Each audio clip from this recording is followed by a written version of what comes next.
시편 91편의 말씀은 특별히 이 전쟁 중에 있는 어려움 가운데 가장 극심한 고통 또는 두려움이라고 할 수 있는 죽음을 목전에 둔 그런 힘든 상황 속에서의 고백인데요.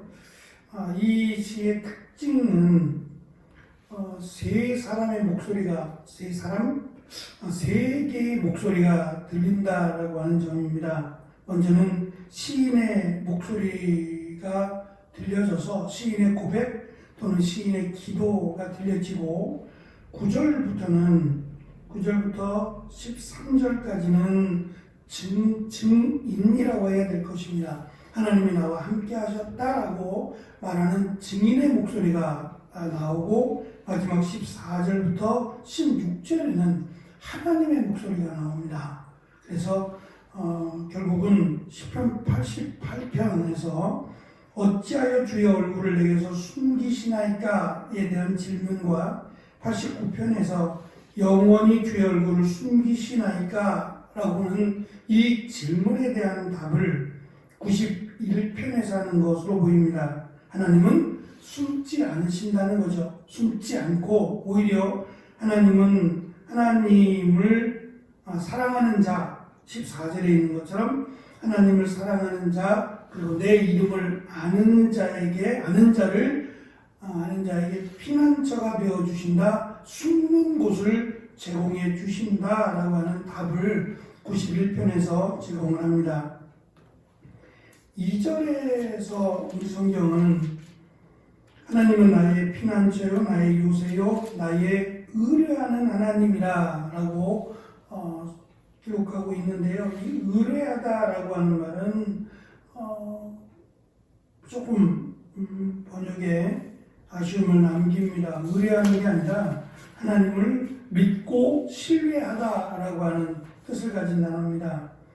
하나님께서 나의 피난처와 나의 요새가 되신다라는 것을 나는 믿고 신뢰합니다라고 하는 고백입니다.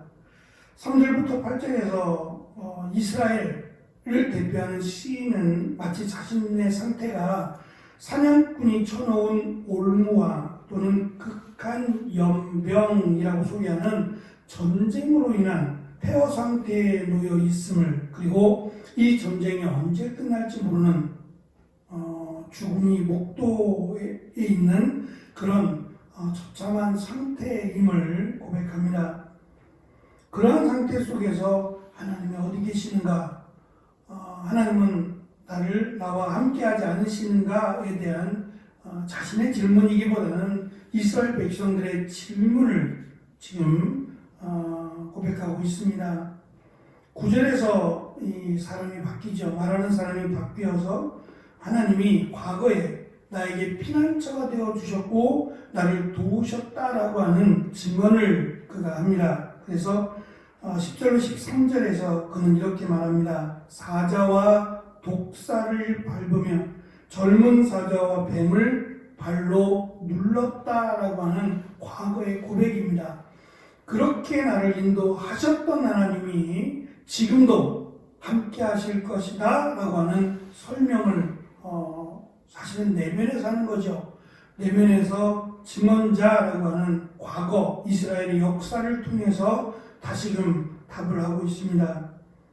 마지막으로 14, 16절은 하나님께서 직접 말씀하시는 것으로 시인은 고백을 합니다. 여기서 하나님은 7가지 약속을 하십니다. 첫째는 저가 나를 사랑한 즉 내가 저를 건지리라고 하는 답인데요. 이 답이 이들의 질문을 동반한 답이에요. 그러니까 왜 하나님이 너희를 높이지 않느냐라고 하는 질문을 통한 답입니다. 내 이름을 모르니까, 하나님을 모르니까 하나님이 돕지 않으시는 것처럼 느낀다는 거예요.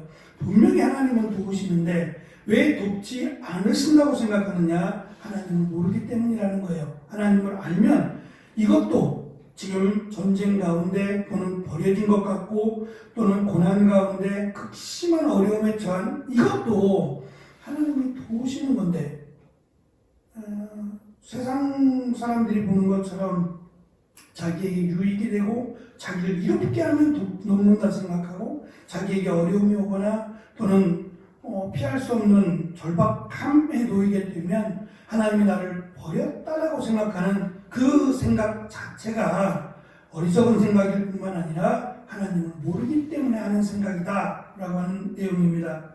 두 번째는 내 이름을 안즉 내가 저를 높이리라 하는 말씀이고, 세 번째 저가 내게 간구하리니 내가 응답하리라는 약속입니다. 네 번째 저희 환난 때에 내가 저와 함께하리라는 약속이고, 다섯 번째는 저를 건지고 영화롭게 하리라는 약속입니다. 여섯 번째 내가 그를 만족할 만큼 오래 살도록 하겠다는 약속이고, 마지막 일곱 번째는 나의 구원으로 보이리라는 약속입니다. 이 약속은 새로운 약속들이 아닙니다. 이미 하나님께서 이스라엘 백성들을 출애굽시키면서 또는 그 전에 이미 아브라함에게 주셨던 약속을 구체화한 것뿐입니다. 중요한 것은 그 하나님의 약속이 변한 게 아니라 하나님이 약속과 더불어 하신 이중적 약속이요, 축복만이 아니라 그 전제가 되는 하나님을 사랑하고 그 이름을 아는 자에게라고 하는 그것을 깨닫지 못하기 때문에 하나님은 어디 계시느냐라고 괴로워하고, 또 한편으로는 하나님은 나를 버리셨다라고 하는 어리석은 이야기를 하고 있다는 거예요. 하나님은 한 번도 버린 적이 없어요. 버렸다라고 하는 단어는 사실은 멸망으로 가야 되는 단어입니다. 하나님이 버린 다른 민족들을 예를 들어보면 그 민족들을 버릴 때에는 그 민족들이 버려진 것으로 끝나는 게 아니라 멸망을 했어요. 그런데 이스라엘은 멸망한 게 아니잖아요. 멸망한 것처럼 보이는 것 뿐이지 멸망한 게 아니고, 하나님은 여전히 그들에게 돌아오라고 선지자들을 보내서 말씀하시고 여전히 그들이 하나님이 되어 주셨습니다. 그것이 단순한 이스라엘의 역사가 아니라 지속된 이스라엘의 역사였습니다. 결국 하나님을 안다라고 하는 것은 하나님의 마음을 아는 것이고, 결국 그것은 상황이 바뀌더라도 변하더라도 하나님을 신뢰하는 것이 하나님을 아는 거예요. 하나님은 사람과 같지 않아서 사람은 주어진 일들을 통해서 변합니다. 여러 가지 다 변하죠. 사람 자체도 변하고, 사람에게 주어진 환경도 변하고, 사람의 마음도 변합니다. 그것이 문제라는 것이 아니라 제한적이고 한계적인 인간의 모습이에요. 하지만 하나님은 하나님이시기 때문에 하나님은 변하지 않으세요. 하나님의 약속도 변하지 않고 하나님의 은혜 역시도 변하지 않습니다. 다만 하나님이 깨닫게 하시기 위해서, 그들을 다시금 하나님께로 부르시기 위해서 이러한 우리의 시선에서 볼 때에는 고난이 되고 또는 극한 상황이 되는 그런 환경이 만들어질 뿐이지, 하나님은 여전히 우리를 향한 사랑 또는 긍휼과 자비하심이 변하지 않아요. 그것을 요나 선지자는 알았던 거예요. 그래서 하나님이 니느웨를 혹시 저들이 회개하면 하나님이 저들을 심판하지 않으시지 않을까라고 하는 그것을 알았기에 가기 싫다라고 도망을 쳤던 겁니다. 그랬다면 이스라엘은, 북이스라엘은 하나님께 오히려 회개하고 나왔어야 합니다. 그런데 그렇지 않고 끝까지 하나님을 거역하고 하나님을 신뢰하지 못함으로 본보기로 그들이 먼저 망하게 되죠.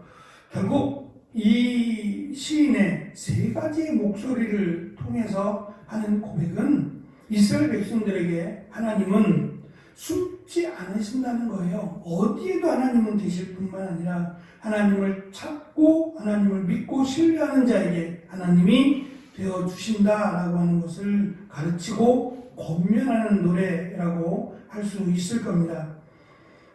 옛 증언자가 고백하듯이 또 시인이 고백하고 있는 것처럼 지금 당장은 하나님이 어디 계신가라고 질문할지 모르지만 그 역시도 지나고 나면, 시간이 흐르고 나면 분명히 하나님은 우리와 함께 계신다라고 고백할 증언자가 되어주기를 시인은 이 시를 통해서 또 권면하고 있는지도 모릅니다.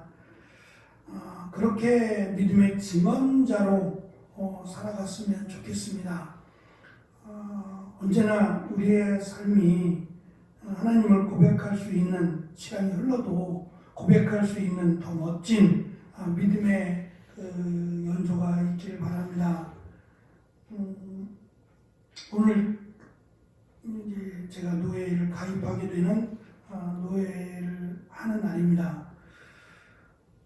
어떤 분들이 계실지 똑같은 사람이니까 라고 하는 생각은 같지만 나이가 들면 들수록 안타깝다라고 하는 생각이 아니라 나도 저렇게 늙어가야지 라고 하는 그런 분들이 좀 많았으면 좋겠어요.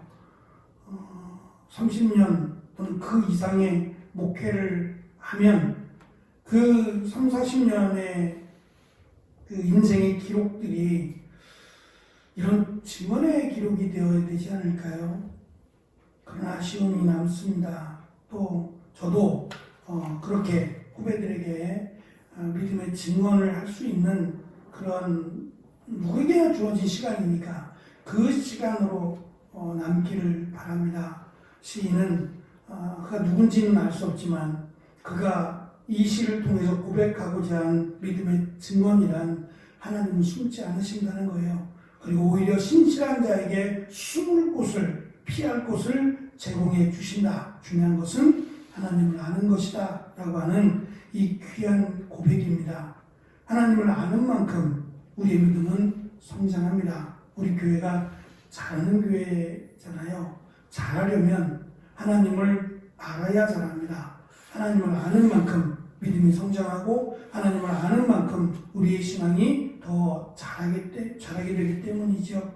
그래서 성경의 말씀을 통해서 우리의 믿음이 더 자라고 그 자란 만큼 다른 사람에게 더 많은 은혜를 제공할 수 있는 저와 여러분이 되기를 축원합니다. 기도하겠습니다.